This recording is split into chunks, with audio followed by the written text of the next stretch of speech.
Okay, thank you. Okay, perfect. Okay, boom. And we are live. I want to thank everyone for tuning in to a very special edition of Off the Record on the People's Podcast this afternoon. We have an incredible guest with us today, one who's going to give us some amazing information as well as inspiration, and that is none other than Imam Khalil Sultan. Assalamu alaikum, sir. Alaikum salam. Yes, sir. And I want to say on behalf of myself, my family, and the viewing audience of the People's Podcast, that this means a lot to us, that you would take time out of your busy schedule. The first question that we want to know from you, sir, is when did you first hear the teachings of the Most Honorable Elijah Muhammad? In 1964. Vegas, Nevada. Should I continue on the first meeting or what? Yes, sir. Yes, sir. Yes, sir. Oh, it was Minister T.L. was the minister at that time, and my uncle, name is James X. Pack. He was a member of the Nation of Islam already. But my first introduction to Islam period was through a book, Dr. Terry Lincoln, Black Muslim in America. I read that book while I was in the Navy, and I wanted to get an opportunity because at that time I was searching for different religions to see what fit into my lifestyle, because I was born and raised as a Southern Baptist. So I was looking for different religions. I studied Hinduism, Buddhism, I studied Baha'i. I studied different faiths. I was researching for what would suit me best. And that's when I read that book, and I became familiar just off the record of just a little bit about Islam that was given by this brother. And I said, I enjoy this. Is really nice.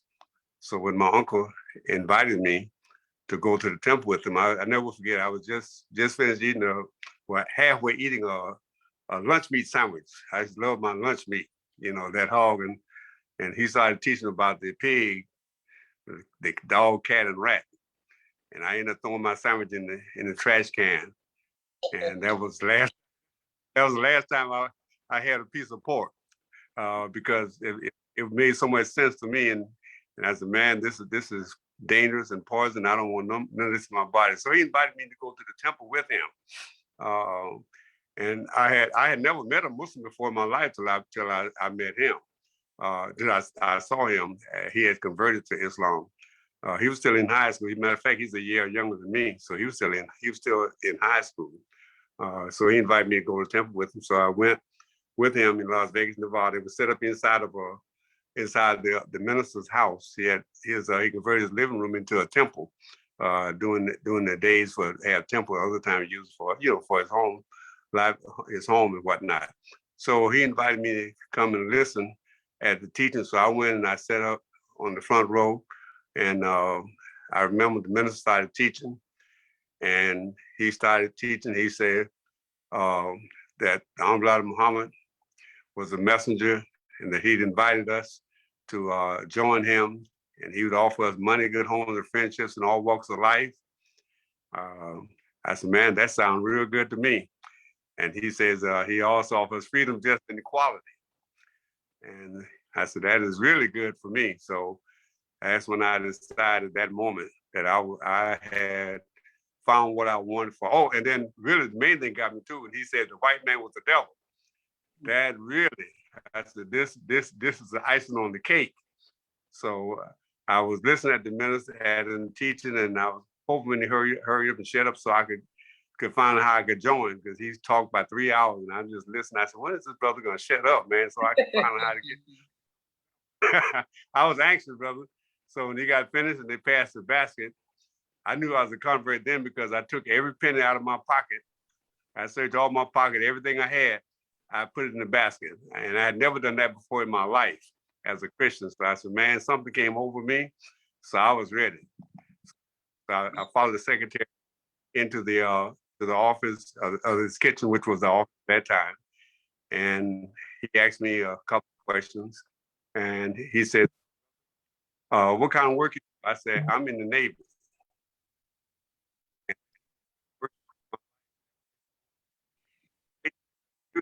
You can't, I'm gonna promise you can't serve two masters.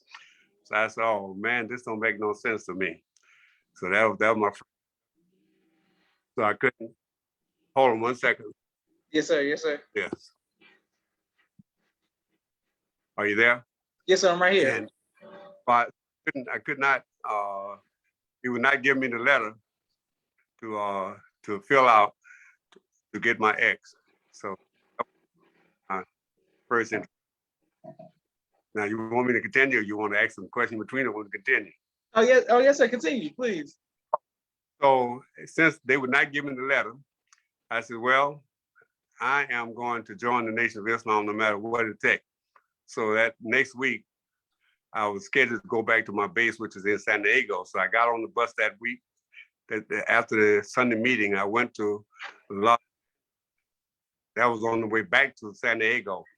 I said, I'm going to go there and I'm going to join in Los Angeles because I've been there before. I know they have a temple. So I found the temple there in Los Angeles, California.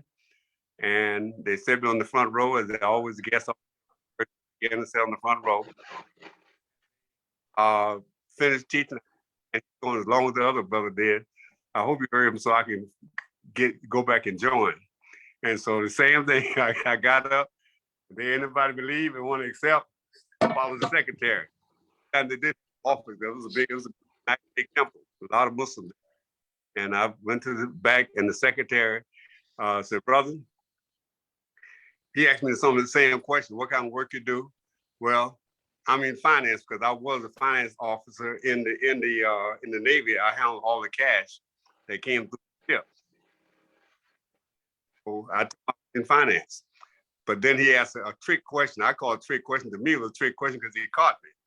He said, well, you ever been to the temple before? I said, yes, sir. I was proud to, yeah, I've been to the temple. He said, where? I said, Las Vegas, Nevada. So he had my name. It was Marion Furman at the time. So he excused himself for about 5 minutes and he came and got, he said, brother, are you still in the Navy? I said, yes, sir. I had to still be in the Navy. Just last week I was at the temple there, you know. Yes, sir. Yes, sir. Yes, sir. Yes, sir. From Las Vegas to Los Angeles, you know. Yeah, so he told me, brother, you can't do that here either. So when he told me that, man, that's something wrong with this picture. I'm going to join regardless. So then I went back to my base in San Diego, and I began to take all of the African American, all the black people that was on the ship. I began to take every week. I was taking some of them to the Mars Station in San Diego. But I never tried to join because I was afraid that someone may have recognized me from Los Angeles or Las Vegas. So I decided not. Meantime, I'm strategizing, how am I going to get my X without anybody knowing that I'm in the Navy? And at that point, I said, well, I'm going to ask for a continental objection from the Navy. So I did. I went to the captain, told him I was a Muslim. In my heart, I was a Muslim. So I told him I'm a Muslim and I'm not going to go back to Vietnam. I'm not going to fight your war. You understand? So I need to get out and I need to apply for a continental objection. He said, well, no, I'm not going to sign off on that. So you're going to stay in. And he says, matter of fact, we're going back to Vietnam in I think it's a couple of months. Going back to the ship, we're going back to Vietnam. Oh, sir, I'm not going. Very party. I said, I'm not going. He said, yes, everybody's going. I said, I just salute, said, no, sir, I'm not going. And left his office. So now I got to strategize, how am I going to get out of the Navy? Yes, sir. Yes, sir. Yes, sir. Not easy.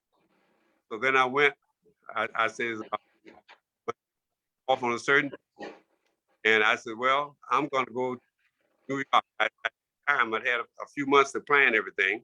So I said, I'm going to New York, where nobody didn't know me. That's the East Coast, from the West Coast to the East Coast. So my ship took off. My ship took off to Vietnam. I'm on the 747 heading to New York City. So I got in New York City, and the first thing I did was look for the temple there in the Bronx. I had a aunt that lived in the Bronx. So she allowed me to come and stay with her for a while. So I went to the temple on a Wednesday night, never forget it. And Minister Farrakhan, he was the minister there, and Brother Larry, who's now Brother Minister Akbar. He was his assistant. So same thing happened, but this time had my own strategy. I know what questions to answer. I know how to get around the question. So they asked me the same question, but this time the secretary said, "Brother, what kind of work you do?" "I'm unemployed." "Why?" "Because I'm AWOL from the Navy. I'm absent without leave. So I'm not working right now. The FBI is looking for me, but I'm not working." So when he told me that, asked me, have you ever been to the temple before? I said, "I've never been to this temple before." I never said a temple. I said, "Never been to this temple before."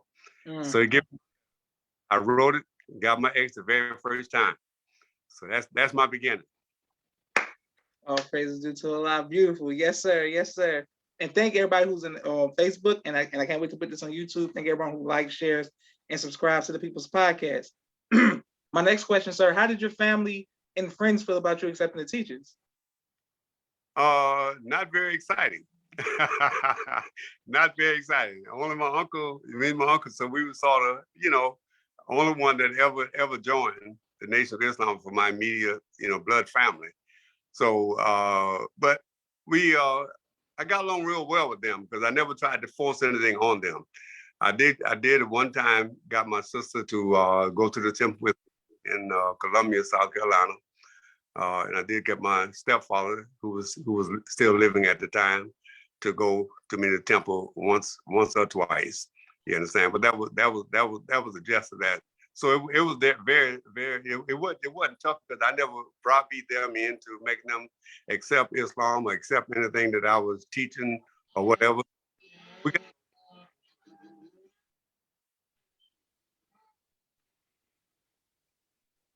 Yes, sir. Can you hear me?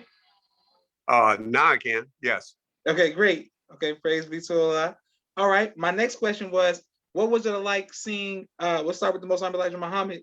How did you get the chance to meet him and have dinner with him and his wife? Well, the first time I met Don Muhammad was at his home there in Phoenix, Arizona. I was living in Phoenix. I had moved from Las Vegas to Phoenix. I was recruited by Minister Bernard Cushman. He has a different. I forgot what his new name is, but it was because me and my uncle, we was the top paper sellers in Las Vegas, Nevada.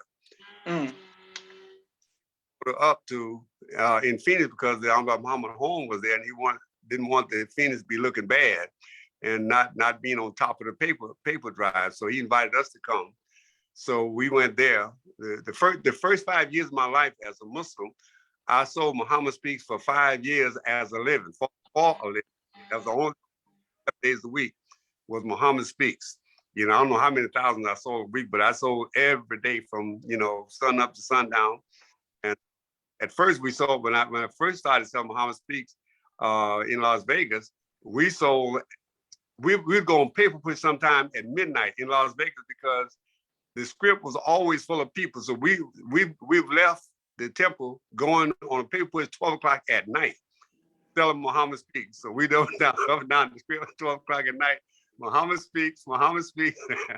Yeah. So we sold, and so while I was there in Phoenix, had invited us to come help get the paper thing up. I was out doing Uncle Muhammad.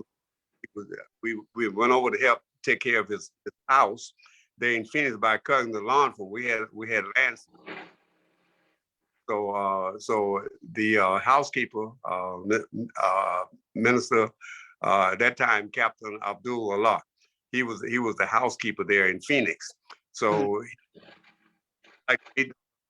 yes, sir. I mean, we was floating on cloud 9. I was levitating. Yeah. So that Ham came out and he introduced us to him. So he talked to us for a little bit and thanked us for doing the lawn and helping out around the house and stuff like that.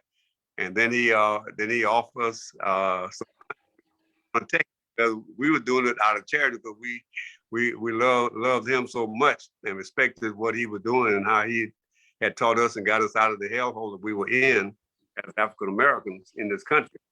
But he made us take it. He says he gave us $10 a piece back in '60. That was about '66. So that was pretty good money back then. $10 was not a lot of money. So we thanked him for it. We said we can never spend this $10. Time got harder. We ended up spending we put it all for for as a souvenir or whatever. But things do change. That's how we first got a chance to meet him. All praise due to Allah. Yes, sir. And what was he wearing? Like how did he look like when you saw him just at his house in Phoenix? What was he wearing? Yeah, he was just in some casual pants and shirt and whatnot. He was just casual. I mean, but before we met him, we expect he was going to come out levitating also. We didn't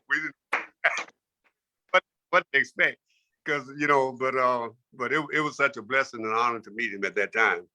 And he did when he gave us the money, he said, look, we said, we don't, the Holy Apostle, we don't want to take nothing from you. So we're doing this because we love you and whatnot. And so he said, well, he says, as long as I got something, I don't want somebody to work for me for nothing. So he gave us the money. And that was a lesson I learned from then on. I said, I will not let anyone work for me. If I have it, I'm going to give them something for their time and service. So I kept that. Beautiful. Yes, sir. And with the, what was it like the second time that you got a chance to meet him? The second time I got a chance to meet him was in his house in Chicago. After I became a minister, first I was assistant minister. I was assistant minister. I was like, keep my notes here because as time go on, the age sort of play games on you. Yes, by 2066, I got to Phoenix in 66 and 68. I became assistant minister under Minister Bernard Kushmer. I became assistant minister. And then in 1968, 68, I was like 25. I was appointed as the minister in Tucson, Arizona, by the Honorable Muhammad and his staff had appointed me as the minister in Tucson, Arizona. And so I was like 25 years old at that time. So probably one of the younger ministers that probably in the Nation of Islam at that time, I believe. So and I got an opportunity to have dinner with him at his house. And that was, I was really on cloud 9 then. Yes. Yeah. Yes, sir. And Minister Jabril, who was formerly Brother Kushmer, when you saw, yes, sir. What was it like being around him when he was in the early days, like in the Phoenix time period? Yeah, he was very, very exciting in his teaching, and I mean, you could tell he was a real student. The way that he studied and the way that he taught and stuff like that. So it was good working under him during that time period in my life. I learned a lot from him, and alhamdulillah, we put it into action, and still standing strong today. Yes, sir. And I want to make sure that I thank you on behalf of myself, my family, and the viewing audience of the People's Podcast for your sacrifice and the sacrifices of your family as well, sir, to help establish Islam here in North America. We thank you very much for your sacrifice, sir. Thank you very much. Yes, sir. My sister Miriam is in the comments. She says, peace, family, peace, Mimi. My next question for you, sir, is you spoke of, I wanted to ask you about Mother Claire. What was it like being around her? Yes, that was beautiful. She was so mild-mannered and so, I mean, she was like a mother, I mean, what I would imagine mother do. I didn't have my mother died when I was like 3 years old, and my father died when I was 6, so I was like an orphan. But she was the kind of mother that you would want as a mother figure in your life. So it was good being in her company and hearing so much about her, and then get to meet her in Chicago. I first met her in Chicago at one of the dinners that we had at his home there. First was the house he had on Stony Island, and then that was built, the mansion that was built, and we do have money invested in that. So alhamdulillah. So we helped build the palace there. Alhamdulillah. All Yes. praises for Allah. Beautiful. Yes, sir. Yes, sir. Wow, we have a plethora of questions for you, brother Imam. Thank you very much, man. We have thanking you for this interview. We have a plethora of questions for you, but I first want to make sure that I get to take a 60-second commercial break for all of the sponsors of the People's Podcast. We thank everyone on Facebook, YouTube, everyone who continues to Cash App for sponsorships as well as donations. We thank you so we can keep this amazing information coming to you all. If you all like to be a sponsor or donor, please Cash App the People's Podcast. Thank you very much. To my brother, Rashad, Street Premier Media Production. He has a 4K camera and a drone. He does television and film editing. Please reach out to him if you need any of those services. My sister Miriam, ABC I Love Me, children's book and coloring book, both of which are available on Amazon. Please go get those books. My sister Naima, Stay on Point Dance Academy, LLC. She teaches ballet virtually and to young children, all young girls all across the country. We love our tiny dancers right here in the studio in Atlanta, Georgia. Rod Communications. If you're working on a book and you need copy editing, project management, media development, or content relations, please reach out to Rod Communications. Fashion Guides. If you want to get fresh with some clothes and be dressed for young men and boys, 314-329-6009. Also, Brother Kenneth, bow tie maker extraordinaire. He'll ship bow ties to you anywhere in the country. Thank you very much, Brother Kenneth. Student Minister Robert L. Muhammad, squashing the beef throughout Austin, Texas, and throughout the Southwest region. Thank you very much. His wife, Sister Fudia Muhammad, children of the Most High, giving birth to a God in the science of child rearing. Also, Power Campus Online Learning. Do you want to improve your homeschool experience? We're here to help. 770-847-0786. Thank you very much. Dr. Henry M. Carter, King Henry's Turkey Legs, right here in Atlanta, Georgia.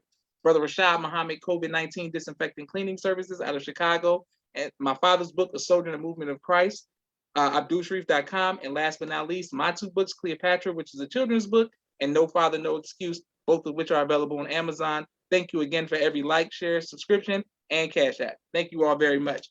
My next question for you, sir, is in the early days, taking a stance on saying that the Black man is God, taking a stance, saying that we the chosen people of God. Did you have a fear for your life? And if so, how did you overcome that? How did you overcome that fear? I think once Muhammad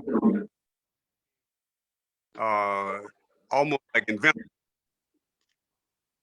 I remember when I joined the Nation of Islam, trying to get my ex, like I said, I had to go over to New York to get my ex, to back up a little bit. And once I got my ex, I knew the FBI was looking for me. So I say, I'm going to turn myself in. I talked to Captain Yusuf Shaw at that time, Brother Joseph Yusuf Shaw, yes, Brother sir. Joseph at the time in New York. And I told him, because he said, brother, you're a soldier now, and you haven't been coming to FOI class. So I put him to Malcolm's restaurant there in Harlem. And I pulled him aside and said, I need to talk to you for a few minutes and tell you why I haven't been coming out to the FOI class. And so I told him, I said, well, because number one, I'm running from the FBI. They're looking for me because I'm AWOL, but I'm going, and I didn't want to jeopardize the believers, the brothers inside the masjid. So I decided I would not come, but I'm going to turn myself in and do my time, and then I'm gonna come back and soldier with him. So he understood that. So I got on the bus and I went to Florida to do my time. Now, I planned all this stuff in the last 6-7 months to do my time in Florida because it was warm there. I wanted a warm climate because New York was November, December. I said, I don't want to do no time here. So I went to Jacksonville, Florida, and walked into the FBI headquarters, and I gave him my name. I said, are you looking for me? And gave him my name. It was Marion Furman. He went to check. He said, no. He came back out. I said, okay, thank you. And I got ready. I said, well, they ain't looking for me. I'm out of here. So I did about face. They thinking, no. He said, hold on one second. So we went and checked the military record. They didn't have computers then. Everything was handwritten. Yes, so sir. He went and checked a different record. Found out that, yeah, I was AWOL. So he came back and told me to put my hands out, arrested me, and took me to the brig. So he took me to the brig, and they told me I filed absence without leave against me. I didn't know how much time I was going to get. I don't know if it was a year, 2 years, 3. I didn't know. It didn't make a difference to me because I had made my mission, and my goal was to get my ex to be a certified member of the Nation of Islam. What kind of time I got. I hadn't even checked to see what the time was. So they end up taking me between these three high-ranking officers as a general court marshal. And after they finished their little rigmarole that they did, said, "Sir, do you have anything in your statement to make as a statement for in your defense?" I said, "Yes, sir. I have three statements that I want to make. First of all, Allah is God. Second, Muhammad is the messenger. And three, the white man is the devil." And he said, "Sir, you got 6 months in brig." I thanked him. I really thanked him because I thought I'd get 2 or 3 years. So I thanked him. I said, and I was real happy. I did my bow face and went on to do my time. And they proved that just what I say was right, because I went all the way to Florida to do my time. And after being there in the jail, in the prison there, stockade for a week or two, they put us on a plane, every prisoner on a plane, and sent a whole group up to Kittery, Maine in December. It was so in December, I saw the snowman wearing an overcoat. Yes, Well, I said, man, you guys are the devil. But that's all right, because I got up there and I taught every brother in there I could get close to. I taught every brother in there. You understand? Islam. So they all they did was fill prison with Islam. Because wherever I went, wherever I knew, I was teaching. You know, and so that's what happened during that period of time. All praise due to Allah. Yes, sir. Yes, sir. My next question for you is: now that you're an imam, how can we do better of keeping the unity between all of the Muslim communities to help create one ummah? You know what I'm saying? How can we do that? What advice would you give to us keeping the unity between the Muslim communities? Well, first of all, I came from one leader, that's the Hon Elijah Muhammad. You understand? So as far as I'm concerned, he's our father. Most people in this country, either if they was not during that period of time, they didn't come in before 75. Whoever was teaching that they heard, they had been taught by the Honorable Muhammad. So I saw him as the father of our nation here in America. So therefore, when we have a father and we have different children, they don't all follow the same direction. They don't all do the same thing. Some might be a doctor, some might be a lawyer, some might be a hobo or a bum, but they're still children of the same family. That's right. So if we see our children of the same family, you understand, and we follow different directions and different things that we are doing, we should always remember the first family. Quran says family comes first. Yes, sir. And yes, we sir. as a family, we should all remember that and support each other in all good that we are doing. We should all support each other and help each other out. And we are not be talking bad about each other. We should love each other. And that's the way that why Islam was so successful under Prophet Muhammad 1,400 years ago, because the believers love one another. That's right. And we believers, how can be a believer and you can't love your own brother and your own sister. So the main thing is, let's come back to the love that we should have for each other, and let's stop and separate us as titles or whatnot. I've always hated as a minister and as the imam. I've always hated titles, even as minister or even as imam. Always go by my name. Whatever it was a Marion X or just Khalil today. I've always hated titles because to me, titles a lot of times separate people. And people think if you have a title that you're something special that somebody else is not, and people take on the attitude that I'm more than you because I got a title. I've always hated that. To me, it always was a form of separation. So I've never liked titles being used. I especially never introduced myself with a title. You understand? So if somebody called me by a title, I said, alhamdulillah, but you would never hear me address myself as a title unless I'm writing something or giving somebody the information as a position that they're looking for. Oh, praise to Allah. Yes, sir. Yes, sir. And thanks to everyone who's showing love in the comments, and a lot of people saying you love, and I can't wait to put this on YouTube, sir. Now, how has being not only a grandfather, but how has being a great grandfather impacted you, sir? Ooh.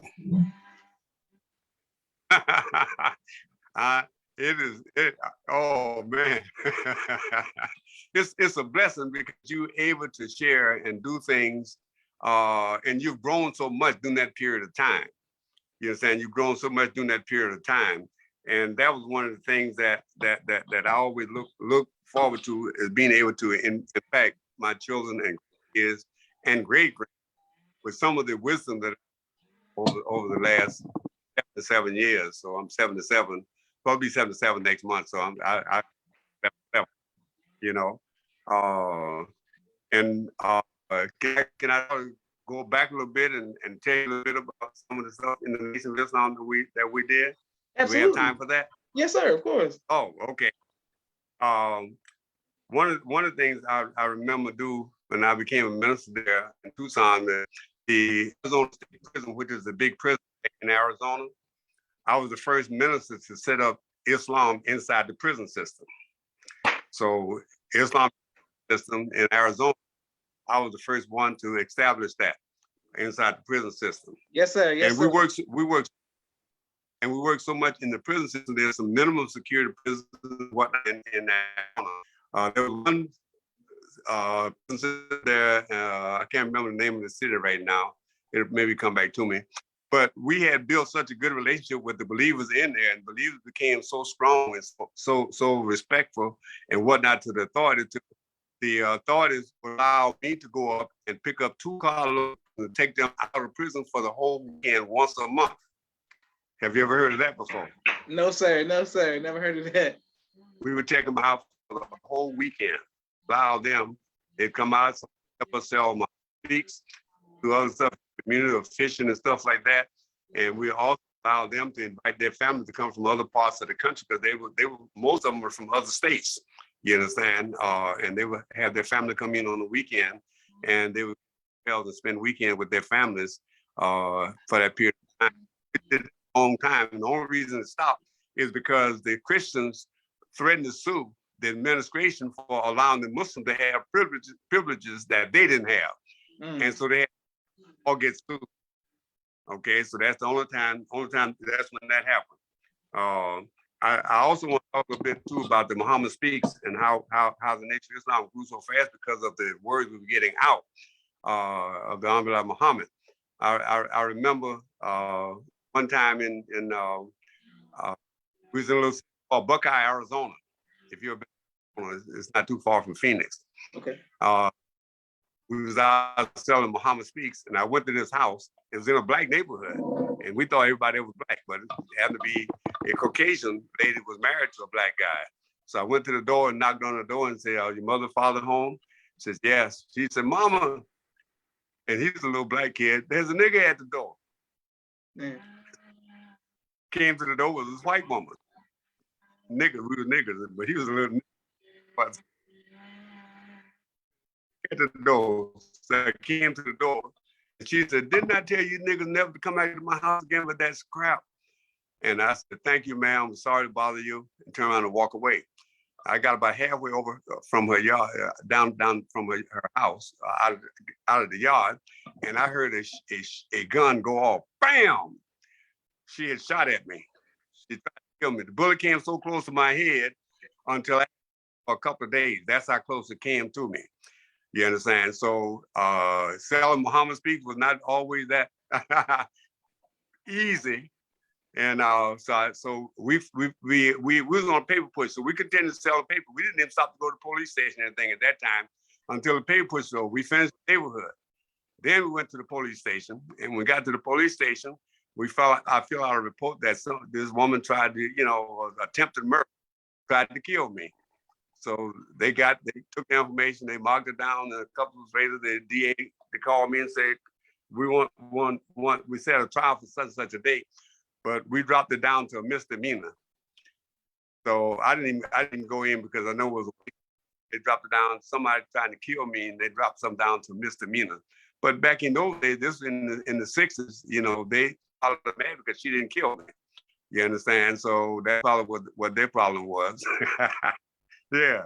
And another good thing that happened too during the days of in the 60s and early up to the early 75, Don Muhammad, his family that was minister, like Minister John Muhammad, his brother, Yes, sir. he was a friend of mine. He became a friend of mine because I invited him to come to my temple day, our temple day in Tucson.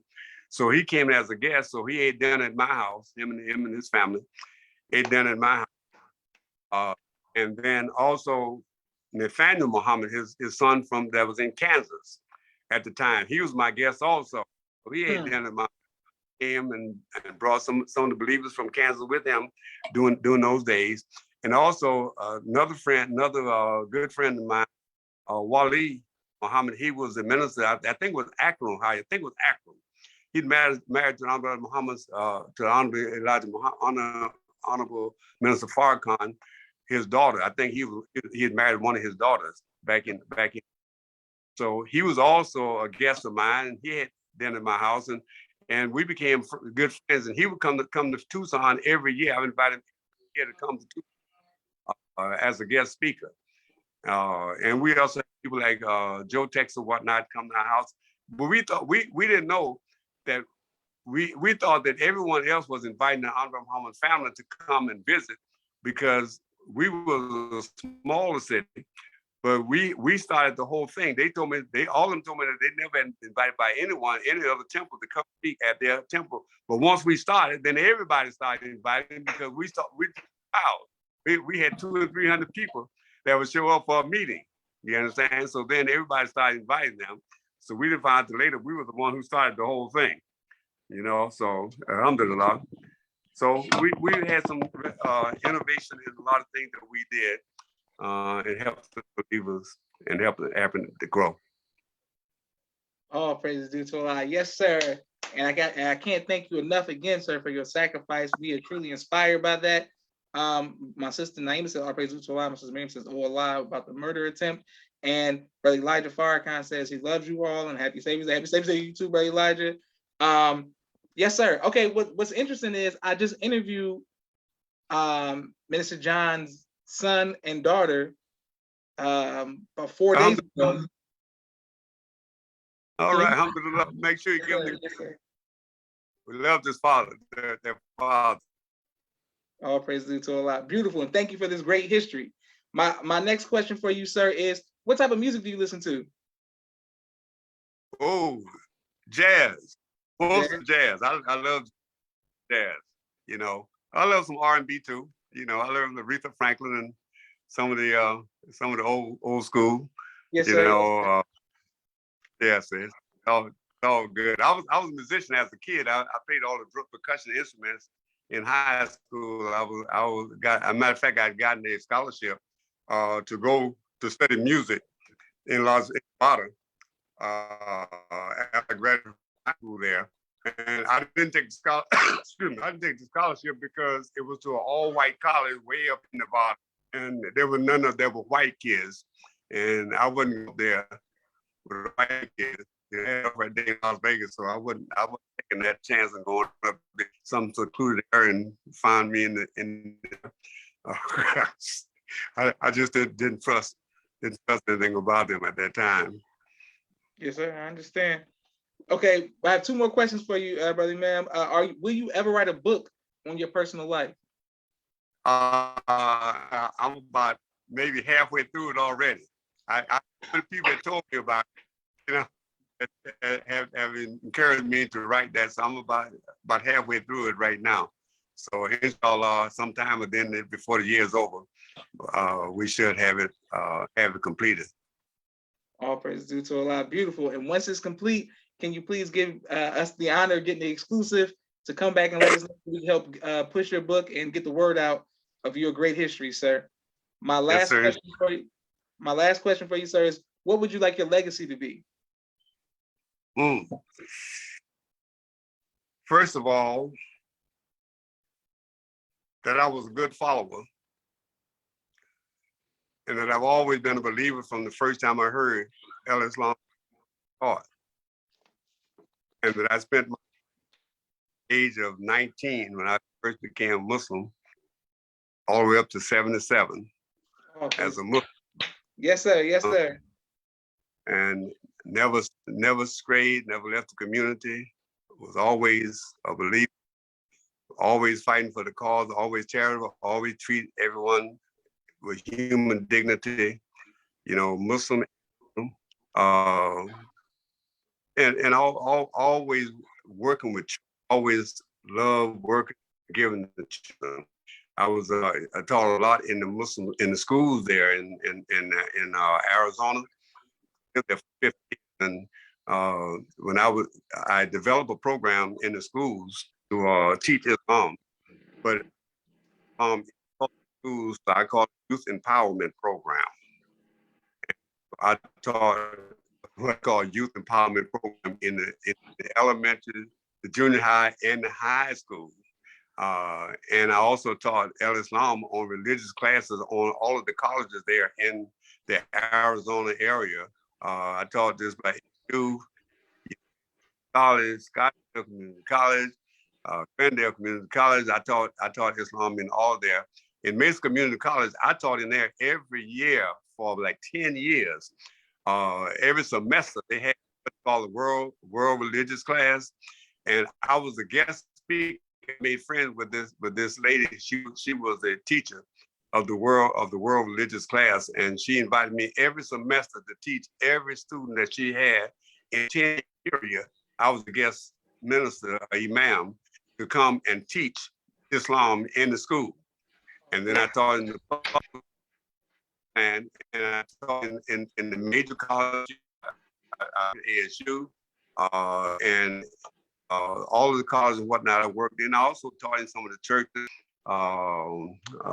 So we were in the prisons. Probably every prison in there, jailhouse prison in Arizona, at one time or another, I was in there teaching at one time. So we put our whole life into it. You know, whatever had to be done, we would want to do it. At one time in Phoenix, my early days, I was before I became the minister. I was at one period of time for a couple of years. I had 3 different posts inside the temple in Phoenix. I was assistant minister, I was a secretary, and I was squad leader all at one time. Yes, sir. Yes, sir. It's really the kind of energy that we put into it, because once I believe something, and once I believe in someone, and what Hon Elijah Muhammad gave us, you understand, I put it into practice, you know, every day of my life. And now we continue to give back to the community what we were given, you understand, and alhamdulillah, that I just want to remember as a brother who gave all he had. Oh, praises due to Allah. Yes, sir. Well, people are showing you love in the comments, and can't wait to put this on YouTube as well. And I want to make sure I pronounce the name right. Sister Anicia says, all praises to Allah for you working on the book. Happy Savior's Day, family, and beautiful. Thank you, everybody, showing love. I can't wait to put this on YouTube. Well, brother Imam Khalil Sultan, may Allah bless you and continue to bless you and your family. Thank everyone for watching. This has been an honor, sir. I look forward to seeing you at the masjid or wherever when you come to Atlanta. Come back to Atlanta. This is Joshua Leonard Muhammad signing off for the People's Podcast. Assalamu alaikum, sir. Wa alaikum salam, and thank you for letting me be a part of your mission. All praise to Allah. Yes, sir. Assalamu alaikum. Welcome.